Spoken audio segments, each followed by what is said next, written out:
А мы с вами приехали на территорию старой мельницы графа Потоцкого. Мельница работала, естественно, на воде. Она находится вот сейчас с другой стороны от нее река Южный Буг. Так оно выглядит сейчас. Это одно из зданий. Второе, мы сейчас пойдем дальше, посмотрим с другой стороны. Есть еще второе здание. Кстати, если вы слышите, такой сильный гул идет. Я так понимаю, что там, наверное, какой-то есть приток Южного Буга. И вода что-то еще крутит. По идее, она должна крутить вот сами эти жернова, эту мельницу. Пойдем посмотрим. Очень слабое течение. Речка не сильно шумная. Там, где мы были вот у камней, там, да, там она достаточно шумит сильно. Тут так, еле-еле, такие небольшие пороги. Вот это мы сейчас идем уже ближе к мельнице. Чем ближе, тем больше шум. Развалины старой мельницы. Кто развалил? Да. Вон видны вот эти валы, да, в которые вода крутила, получается, вращала жернова. Но они все остались, смотри, как за сколько времени все осталось. Вот этими штуками, скорее всего, регулировали напор. Еще крутится до сих пор. Ты смотри. О! Вот этот шум.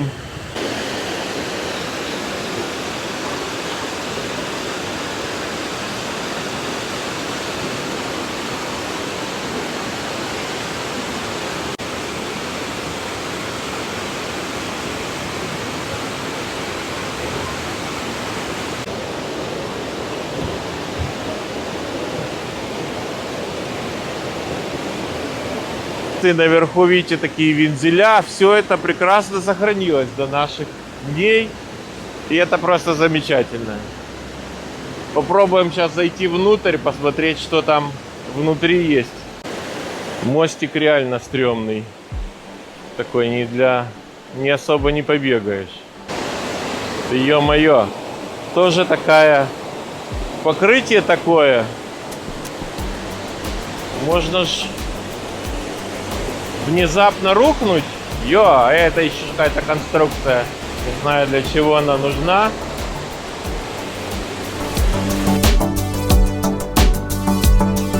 Мельница была построена немецкими мастерами в 1899 году по заказу графа Константина Константиновича Потоцкого. Автором проекта был талантливый архитектор Ян Гойрих. Стены, сделанные из камня и красного кирпича, а также металлический декор прекрасно сохранились до нашего времени. В задней части здания частично сохранились металлические лестницы. В 1951 году водяная мельница была перестроена под гидроэлектростанцию. На белом здании можно увидеть надпись ГЭС. В 1992 году произошел пожар, и все деревянные элементы конструкции были уничтожены. В свое время мельница имела турбину мощностью 100 лошадиных сил, поэтому могла за сутки перемолоть практически 45 тонн зерна.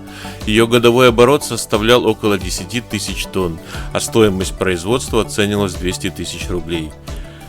Вокруг мельницы находилось несколько хозяйственных построек, в том числе и железный транспортер, по которому зерно шло на переработку. Он сохранился и по сей день. В начале 20 века мельницу обслужили 42 рабочих и 18 человек младшего персонала. Мы с вами попробуем обойти со стороны эту старую мельницу, а также попробуем проникнуть и посмотреть, что там внутри осталось, что сохранилось со старых времен. Внутри пропасть. Лестниц никаких нет. Остались только стены и все. И торчат еще остатки этих самых деревянных тех лет, этих лагов, или как она называется.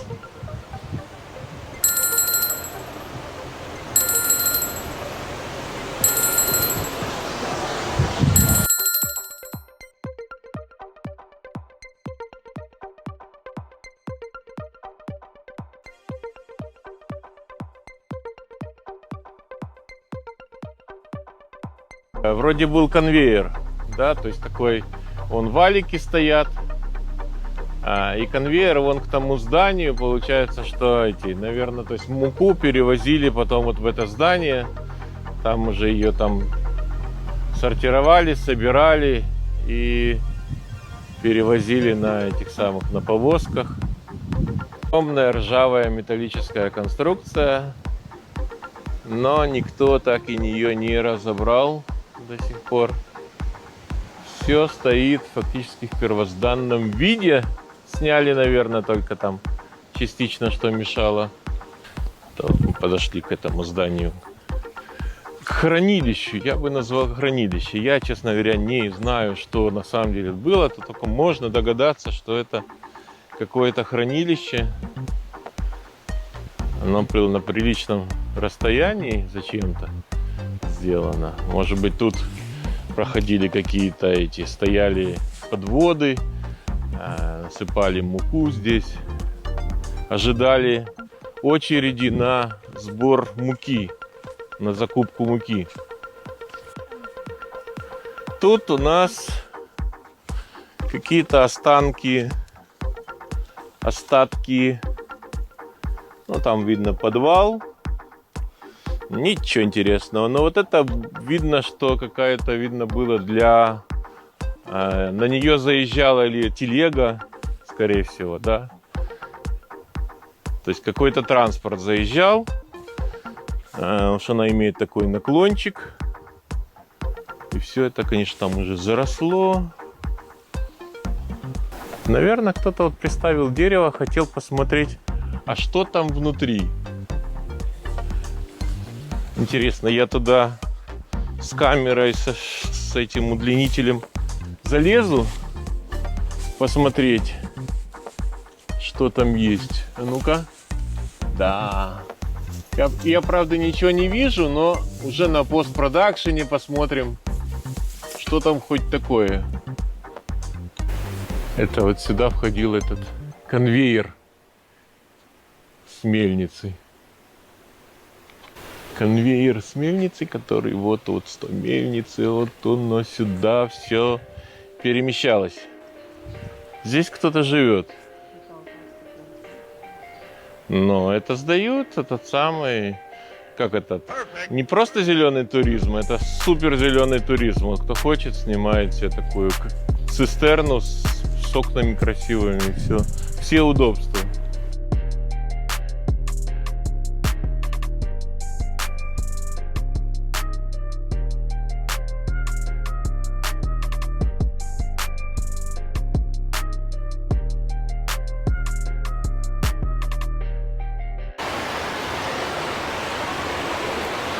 Это вышли уже с другой стороны млына, там, где стекает вода. То есть создается такой напор за счет перепада высоты. И вода с шумом красиво так стекает. И не жарко сегодня, хорошо. Очень, да, Сабаня? Ты везде лапы уже помочила?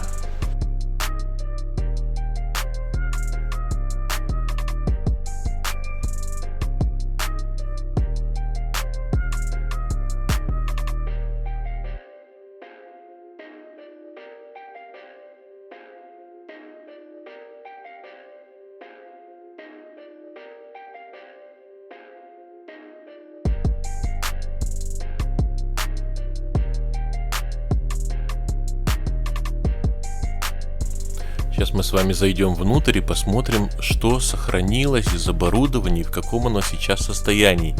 Я предупреждаю сразу, что если вы захотите самостоятельно туда попасть, то лучше этого не делать. Старые деревянные конструкции находятся в ужасном состоянии и есть риск обрушения.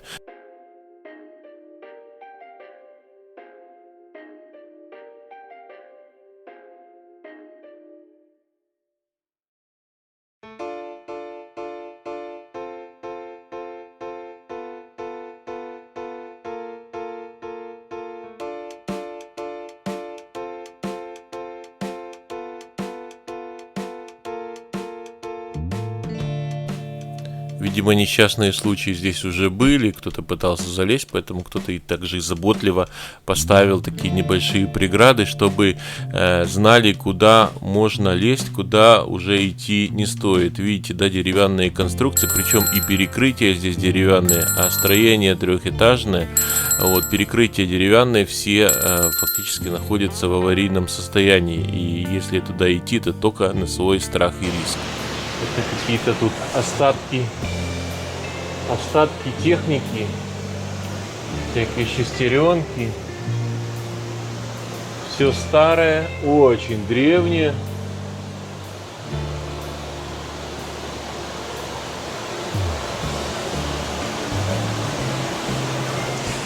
Эти валы, они крутили жернова. Я так понимаю, что, наверное, вот это как бы был привод, да? А вот с этой стороны стояли жернова, и вот они, наверное, и были те жернова, которые мололи муку. Чак, куда ты пошла? Сабань. Ну его нафиг. Вот сейчас все как рухнет. Там еще, кстати, есть лестница на 3-й этаж. Вот это вот вся техника тут. Машины. Так, пошли отсюда.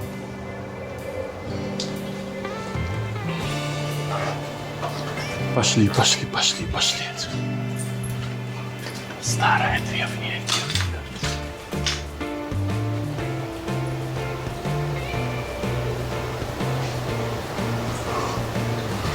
Пошли. Все что-то ссыпалось. Сюда что-то насыпалось. Там что-то крутилось. Инвентарный номер.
Ну вот такая вот небольшая экскурсия получилась. Если вам понравилось, ставьте лайки, подписывайтесь на мой канал. Впереди еще много-много интересного. Не переключайтесь. А за мной вот какая красота, если вам видно. Южный Буг. Вообще тихое, спокойное место. И никаких туристов. Правильно? Нет, там есть парочку. Где-то пробегали. Пару туристов. Не знаю, где они, куда они бегали. У нас такое чувство, что мы выгуливаем собаку. Не себя, а собаку. Кстати, вон есть внутри.